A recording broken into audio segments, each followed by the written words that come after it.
Boa tarde, todo mundo.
Eu sou o Luiz Souza. Eu sou historiador de formação, de ofício e vocação. E eu sou poeta também, com vocação e por ofício, e profissão. E eu sou uma pessoa conformada. Eu faço parte da Gangue do Lixo, esse grupo de arte de vanguarda que a gente está lançando aqui na cidade, de forma anacrônica, porque a gente diz que as vanguardas estão mortas, a gente não concorda com isso, sejam as estéticas, sejam as políticas. E a gente está aqui nesse prédio oferecido de uma maneira muito cortês e de uma maneira muito consciente por parte do pessoal do Instituto Arco-Íris. E estar aqui para a gente é muito importante porque a João Pinto, essa rua, que hoje, assim como outros lugares da cidade, é alvo de disputas entre poderes políticos e econômicos mais diversos, né? Bom, esse aqui é um instrumento que eu gosto bastante, um dos meus prediletos que eu tenho lá pendurado na parede de casa. Eu chamo esse aqui de viola oud, porque ele tem um som que lembra o alaúde. E um negócio dos instrumentos que eu faço é que eu nunca planejo eles por antecedência, né? É sempre um material que me faz decidir como que vai ser o instrumento, né? Seja a cabaça, a escala não é pronta, né? Eu procuro a escala com o afinador, depois que eu tenho o braço tudo pronto, eu vou com o afinador buscando uma escala, as oitavas e tudo. Então eu não sigo um modelo. E essa é uma cabaça.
desafina bem fácil. É bem precário aqui essa chave, uma apoiando uma na outra, aqui é um equilíbrio aqui, assim. Essa rua sempre foi do povo. Essa rua aqui é um espaço de resistência cultural secular. Aqui nessa rua existiam tipografias de jornais abolicionistas do século XIX. Aqui nessa rua, a boemia tradicional da cidade tem uma longa história. Não é à toa que a gente está aqui ouvindo esse som. Esse som é um som que vai na rua, é um esforço de resistência popular. A memória cultural da cidade está viva nessa rua. E a gente, quando a gente pensou em propor o que a gente está propondo agora com a revista Anacronia, com esse manifesto que a gente está lançando, a gente tem como objetivo se agregar a esse esforço coletivo de resistência cultural. Essa é estética e política, né? Eu estava pensando em fazer uma leitura do manifesto, ou alguma coisa assim. Eu acho que é desnecessário. A revista está disponível online, a gente tem aqui o nosso manifesto no forma de panfleto. E quem tiver interessado ter um contato com as nossas ideias, bom, está aqui, né? A nossa obra, uma mostra dela está aqui presente e, bom, é isso. Então, não vou falar de teoria. Eu queria mais falar sobre isso. A gente falar sobre por que a gente está aqui, quem somos nós, e o que é a anacronia como proposta estética e como proposta de intervenção estética política. E eu agora queria mostrar aqui um pouquinho do trabalho que eu faço já há muito tempo, que é de construir instrumentos musicais.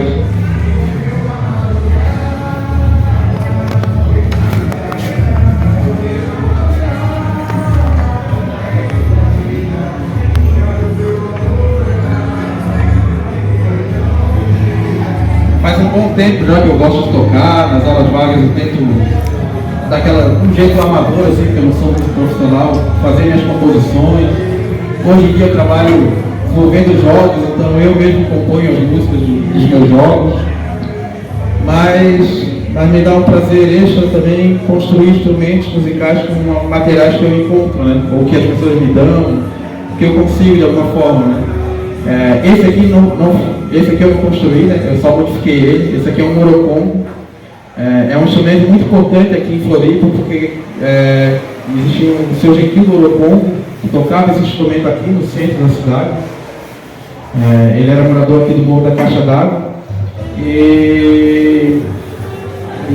Bom, foi feito algum registro do seu Gentil, foi gravado um CD dele para um projeto do SESC. O seu Gentil foi uma figura importante, né? E tocava esse instrumento, que é um instrumento que já não existe quase mais em lugar nenhum. Que ele é basicamente uma rabeca de uma corda só, né? Isso é o orocongo. Ele é tocado com um arco, né? É um instrumento que toca com fricção de um arco. No caso aqui é um arco de rabo de cavalo. E ele tem um som bem rústico e bem choroso, assim, é bem interessante.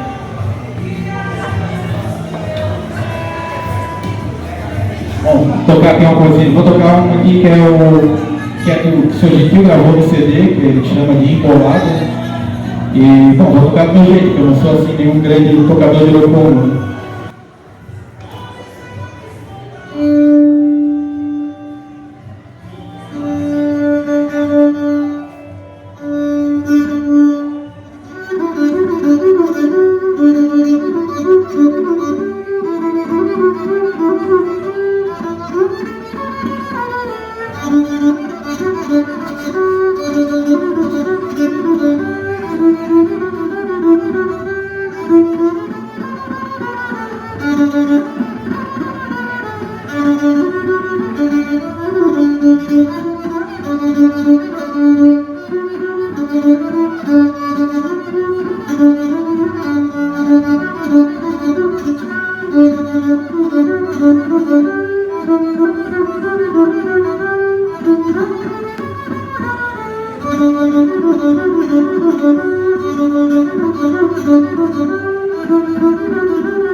Bom,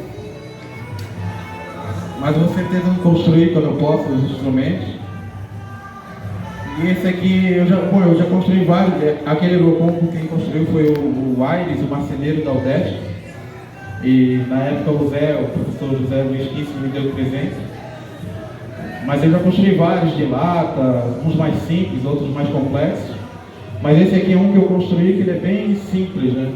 Essa cabaça foi até um vizinho que deu para minha mãe. E eu achei ela muito bonita, uma cabaça muito diferente assim. E a pessoa que deu para ela já deu inclusive cortada com esse buraco aqui. Eu imagino que para fazer uma casinha de passarinho, alguma coisa assim, né? Então eu decidi fazer um Eurocombo para fazer o mínimo de intervenção possível desse instrumento, né? Só coloquei uma madeirinha aqui para servir de ponte, outra aqui também, né? Uma chave de armário para fazer de cravilha para poder afinar. Então assim eu deixei ele mais natural possível, né? Não é tão fácil de tocar esse aqui também, né? Eu não sou também, mas já ele toca.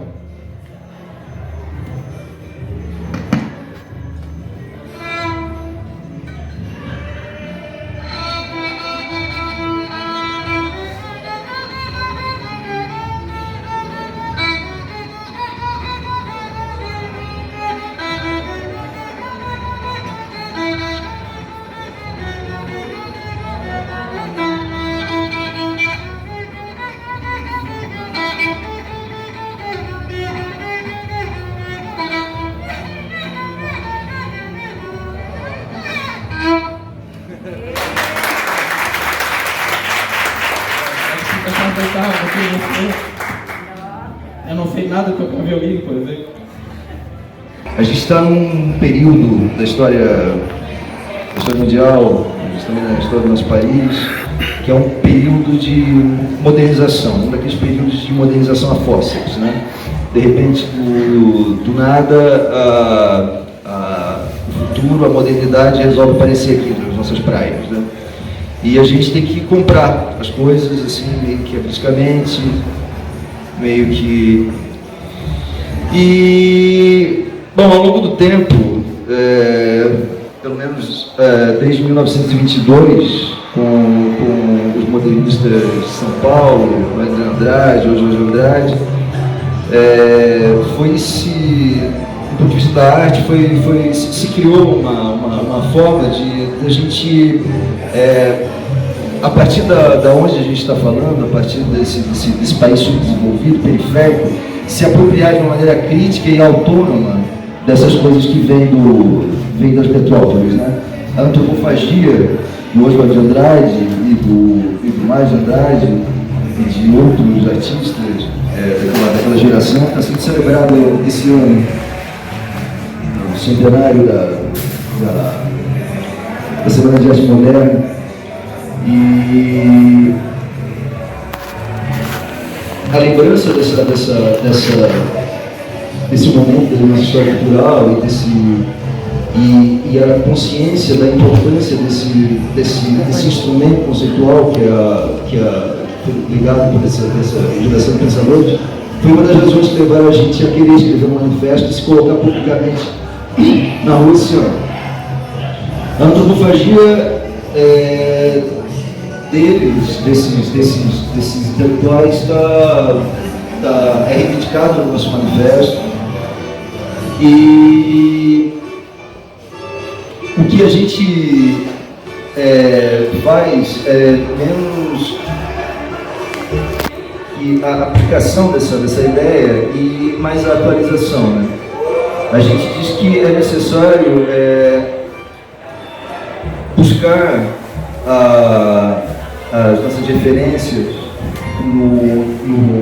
nas nossas raízes, onde a gente está fincado, onde está os nossos pés, no caso a cultura da nossa cidade, a cultura do nosso estado, do nosso país, da América Latina, do nosso continente. Mas também a gente busca fazer a articulação que é apresentado desde os centros, né?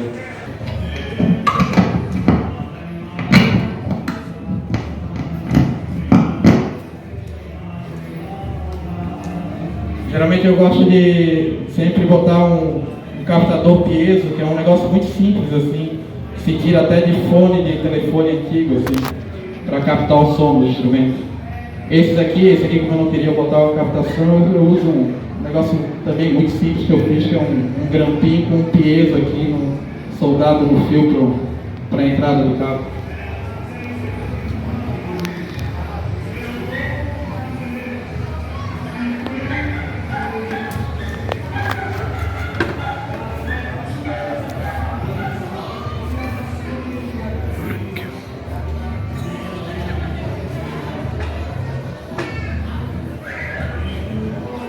Eu quero mostrar aqui um instrumento que não é meu, não fui eu que fiz, mas foi o meu amigo Luiz Souza, que ele pegou e a ideia dele era a ideia do conceito do instrumento, né? Bom, quem conhece o Hermeto Pascoal vai entender assim, a mesma ideia assim, de pegar, só que ele quis pegar uma coisa muito ancestral, assim como um pedaço de osso, né? Aquilo que talvez tenha sido, provavelmente foi o primeiro instrumento que o ser humano usou, né? Um pedaço de osso. E do qual, se tu, dependendo da forma que tu bate ou da mistura que tu faz de elementos, tu tira um som também, né? Era importante também a coisa, até pela questão da ideia de arte anacrônica, misturar os materiais. Então a gente pegou um osso e um pedaço de ferro de construção, e esse basicamente é o instrumento. Pela primeira vez eu vou fazer uma experiência e vou botar esse captador que eu fiz ali no osso e vamos ver o som que sai.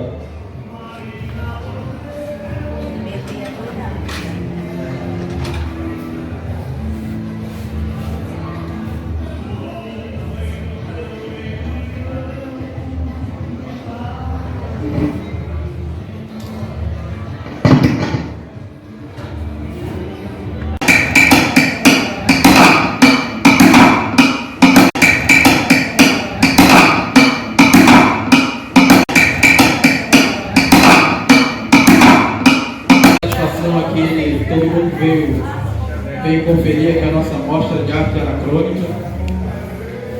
Eu acho que vale a pena falar muito resumidamente assim, o que moveu a gente, o que é essa ideia, né? Essa ideia que parece bem maluca de arte anacrônica. Na verdade não é nada assim muito complicado, nem muito misterioso, né? Basicamente a gente que está vivendo nesse mundo, né? Depois da internet e tudo que está acontecendo, percebe que todo mundo consegue perceber que hoje em dia, com o tipo de acesso de informação que tem, apesar das suas limitações, mas a gente tem acesso à informação de todas as épocas, né? Então, uma coisa que tem chamado a atenção é que os produtos culturais cada vez mais dialogam com diferentes épocas. Tudo se mistura, as épocas se misturam. Então, para nós, a arte hoje já é uma arte anacrônica, né? Então, por que não pensar nisso mais conscientemente e pensar nos limites e possibilidades dessa ideia de arte? Então,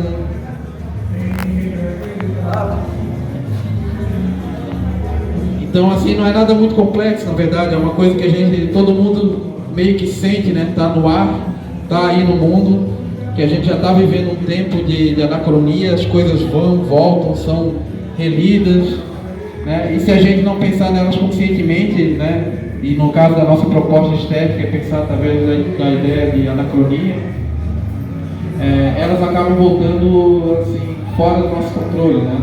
E geralmente sempre para pior, não para melhor. Bom, quem ainda não deu uma olhada ali, a gente tem uns panfletos ali que tem o link para o nosso manifesto e para a revista também, porque nós fizemos uma revista, a revista de arte anacrônica, né, que tem todo o conteúdo, vários colaboradores, alguns que estão aqui hoje, e outros que não puderam vir, né, pessoas também que não são daqui de Floripa, tudo, colaboraram para a gente fazer essa revista, né, uma revista de arte, pensando a partir dessa ideia, né, da consciência de que a arte hoje já é anacrônica. Bom, quem quiser ler depois, tem um PDF disponível na internet, é só pegar o panfleto para pegar o link. E eu acho que não tem muito o que falar, é isso, né? Quem veio aqui, a gente é muito grato por vir aqui conhecer o trabalho. E se há 100 anos atrás a questão se colocava em termos geográficos, espaciais, como a periferia vai antropofagizar a metrópole, como o Brasil vai antropofagizar a Europa, no momento do século XXI a coisa é um pouco mais complicada. A coisa não é colocada apenas em termos espaciais, mas temporais. Essas geringonças eletrônicas que a gente utiliza, elas explodiram a experiência temporal em termos culturais, ao nosso ver. A nossa leitura, ela parte disso. Hoje, a gente, com o celular na mão, a gente tem acesso praticamente ilimitado a quase toda a história da cultura. Pelo menos em tese, né? E a antropofagia, a anacronia, ela é um esforço de aplicar o conceito de antropofagia, essa coisa de você pegar um modo de fazer cultura, produzir arte, uma técnica, um estilo, um conjunto de referências e hibridizar, articular com aquilo que você traz do seu repertório, da sua cultura própria e tudo mais. Isso a gente compreende que no século XXI tem que ser levado a cabo não só mais em termos espaciais, mas temporais. A gente pega com essa tecnologia de informação atual, a gente tem condições de estabelecer diálogos na cultura que até, 20 anos atrás eram impossíveis de ser estabelecidos. Existem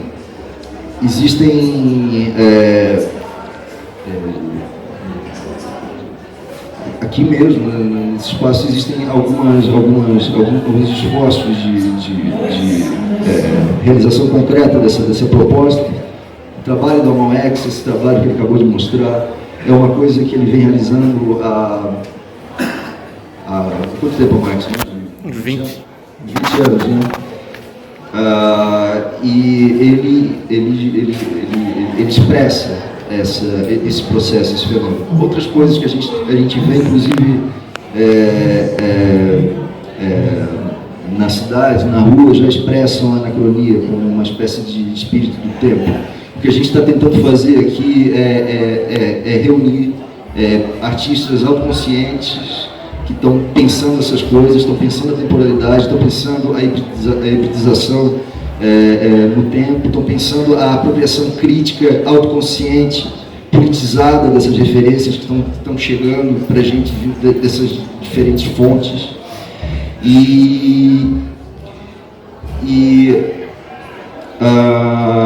Essas coisas elas estão acontecendo. elas estão acontecendo, inclusive, independente do quão autoconsciente as pessoas estão a respeito desse processo, né?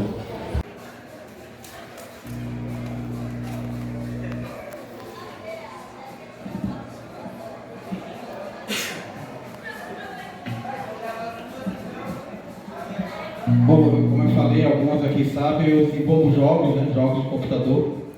E um dos jogos que eu desenvolvi recentemente foi o Purgatório de Virgílio, que em síntese é a história de um cangaceiro, né, decapitado, que cai no seu purgatório e lá ele tenta encontrar a sua cabeça. Bom, eu ficava imaginando qual seria a história do Virgílio antes dele morrer e cair no purgatório, né? Então eu pedi para o meu amigo Luiz, que é muito bom com as palavras, escrevendo, e pedi para ele criar, né, como ele imaginaria o Virgílio antes da morte, como era o Virgílio em vida. E ele me criou uma história fantástica aqui, né, já em versos, para mim fazer um livrinho de cordel do Virgílio e também poder gravar e tocar o repente, né? Bom, essa aqui que é a história.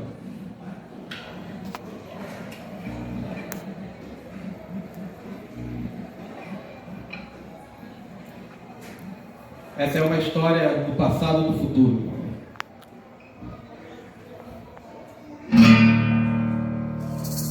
Cantos contador uma história que diz não ser lenda não. É o caso de Virgílio, seguidor de Lampião.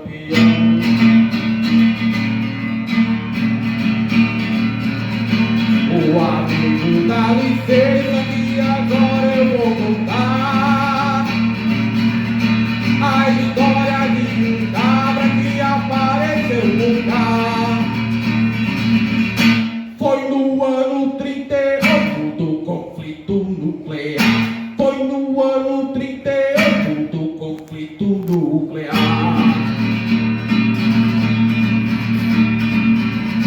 Todo mundo tem um nome, não se pode duvidar. O do cabra era Virgílio, mas isso ia mudar. E por caveira do diabo, muitos iam lhe chamar. Por caveira do diabo, muitos iam lhe chamar.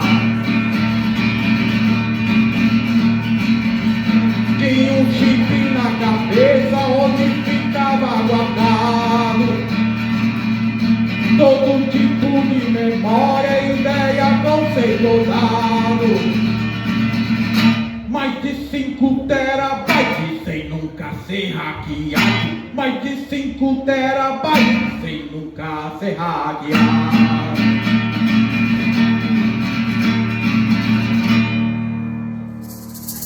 Solitário cangaceiro,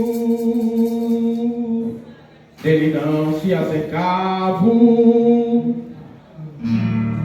só andava de peixeira e não levava desagravo.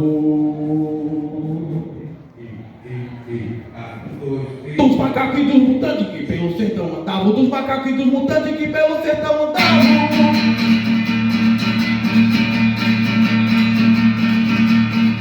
No sertão rádio antigo, quando o demônio errava, nesse triste universo, toda alma se danava.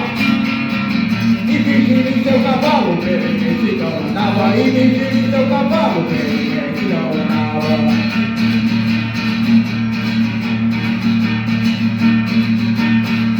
Foi uma feia montanha, o que se sucedeu, quando um bando de mutantes numa rajada de bala, o seu corpo pereceu. Numa rajada de bala,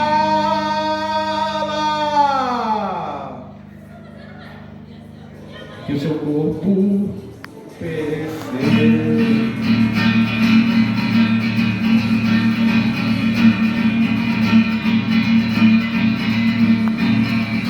Mas era a sua cabeça o troféu tão desejado. Com uma faca poderosa, seu pescoço foi cortado. E pro quinto dos infernos seu chip foi transportado. E pro quinto dos infernos seu chip foi transportado.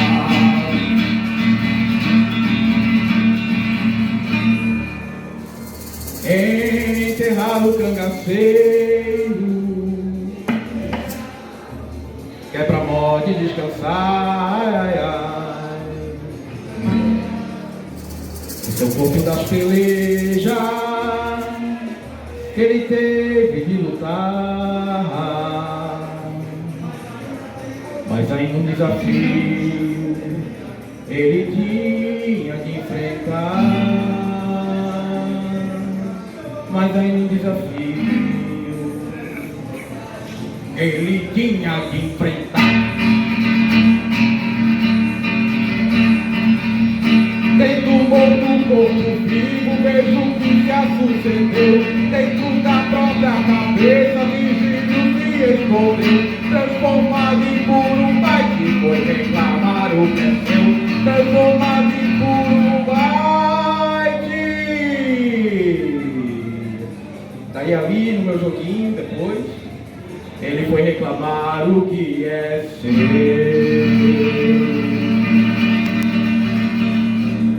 Essa que é a história.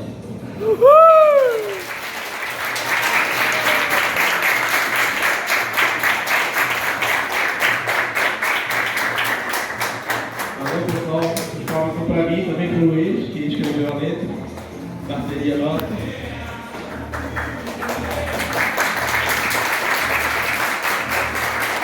Parabéns, Luiz!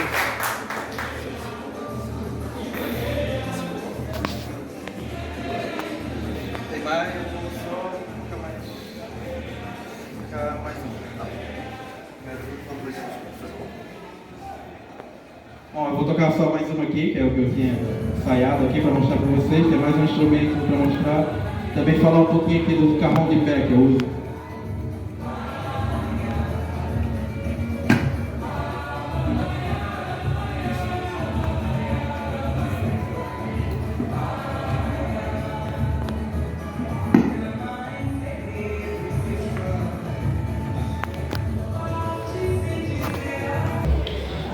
Volto a me referir à obra do Amon X.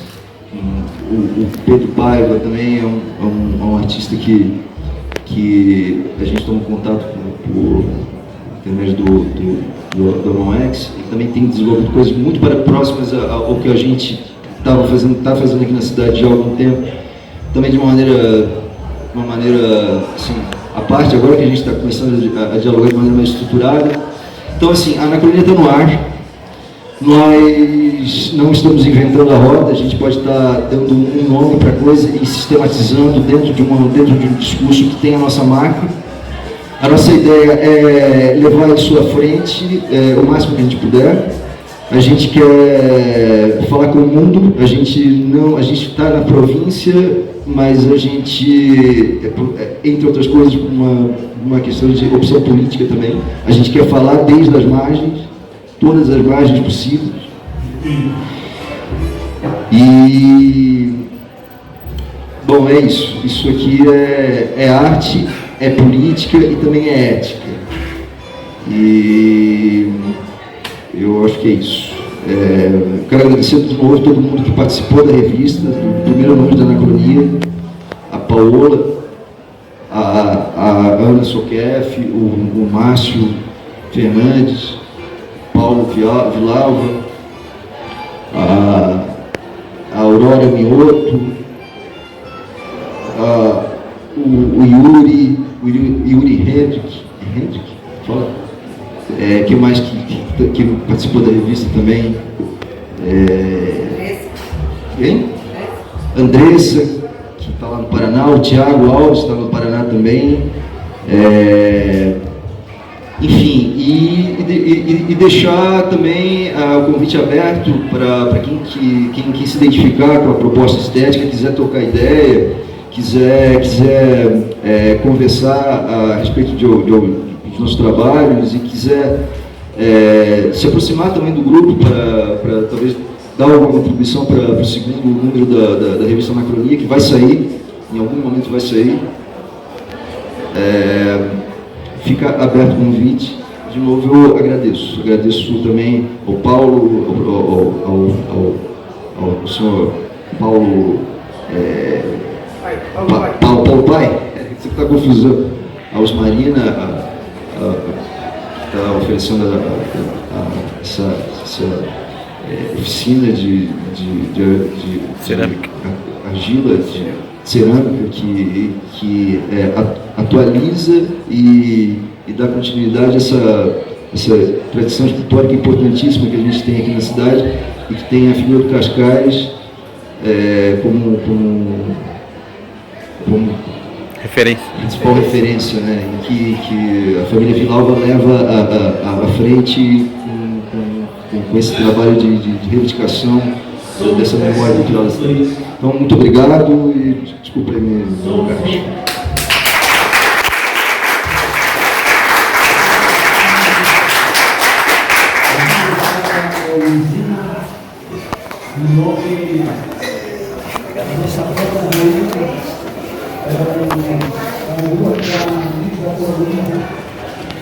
Visto que eu já dei uma pisada aqui, fiz um barulho que até assustou o pessoal um pouco no começo.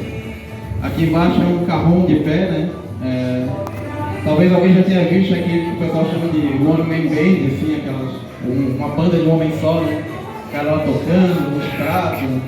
Tem o pessoal que faz as baterias de pé também, assim, né? Tem até umas industrializadas, assim. Mas como eu gosto de construir os instrumentos e a bateria é mais complicada, eu pensei em fazer um carrom de pé, né? O carrom é aquele instrumento que o pessoal usa para bater, de madeira, que é feito artesanal também, geralmente. Só que eu fiz um que desse para me pisar aqui nos pedal, aqui no engenhoca e bater nele. É esse aqui embaixo.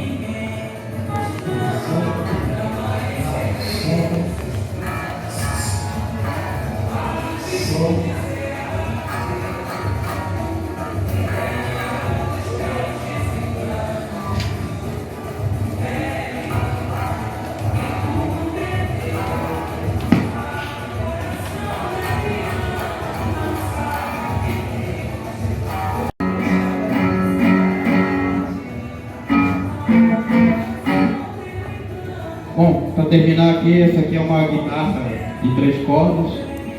Eu fiz ela aos moldes do que o pessoal nos Estados Unidos, o pessoal antigo do blues, assim, fazia, né? Improvisava guitarras com 1, 2, 3, 4 cordas, do jeito que desse. E um jeito comum era fazer o que eles chamam de guitarra de caixa de charutos, né? Usavam uma caixa de charutos, no meu caso aqui é uma caixa que eu fiz mesmo. Então tinha essa característica de ser uma guitarra quadrada, né? E só com 3 ou 4 cordas, geralmente.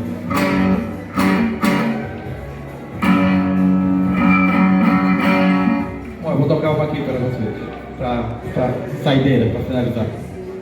Depois, quando eu terminar aqui, o Luiz quer falar umas palavrinhas também para todo mundo aqui.